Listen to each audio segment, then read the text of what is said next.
గణపతి కథ 4th video ఇది. Last video continuation. Vishnumurthy గజాసురుడు చెప్పిన షరతులకు ఒప్పుకొని వరమిచ్చిన తర్వాత గజాసురుడు శివలింగాన్ని ఇవ్వడానికి ఒప్పుకున్నాడు.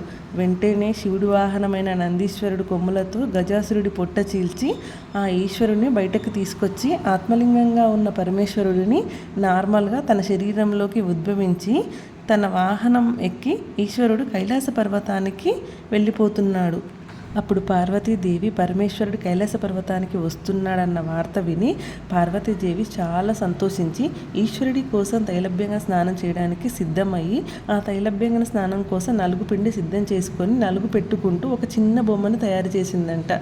సాక్షాత్తు జగన్మాత తయారు చేసిన బొమ్మ. ఆ బొమ్మ కాస్త మహాగణపతిగా ఒక బాలుడి రూపంగా ఉన్నాడు. పార్వతీదేవి ఆ బాలుడిని, నాయన నేను స్నానం చేయడానికి వెళ్తున్నాను, మన ద్వారమునకు ఎవరిని ప్రవేశించకుండా కాపలా కాస్తూ ఉండని చెప్పి పార్వతీదేవి వెళ్ళింది.